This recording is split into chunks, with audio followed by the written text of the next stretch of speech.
Joining me now to talk more about this is John Wonderlich. He's Policy Director for the Sunlight Foundation, which is a group that seeks to make government more accountable, and he is joining us now from Washington, D.C. So we see that these super PACs, millions of dollars so far in this race. Is this good for Republican primaries, or could it have a potentially corruptive influence on the process?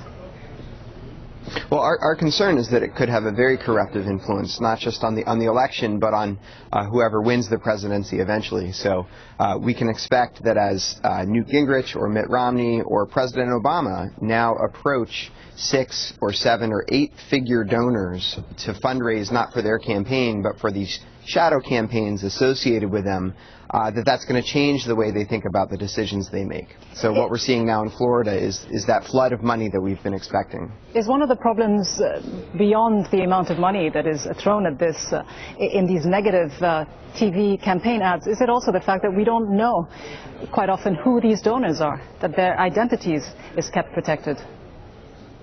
Absolutely. There's a small amount of disclosure required of the super PACs, but it's too late. So the primary is happening in Florida now, and the disclosures are only just starting to come out.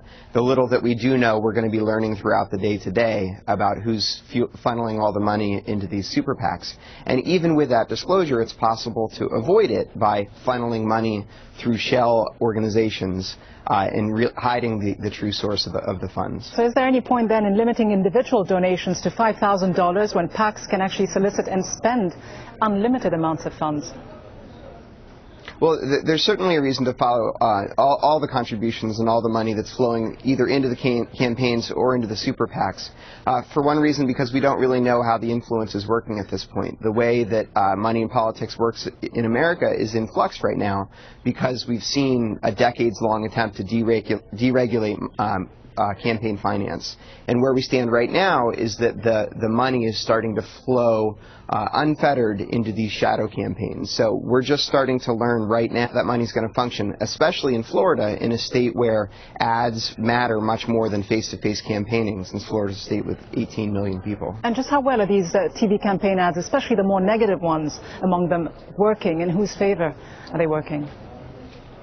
Well, I think one of the reasons that we see a lot more negative ads now that the primary campaign is in Florida is that the field is less crowded.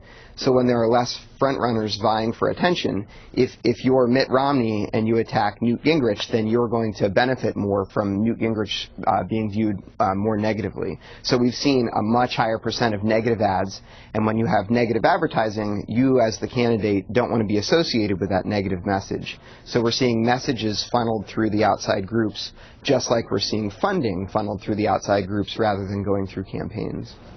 John Wonderlich, Policy Director for the Sunlight Foundation in Washington, thanks very much.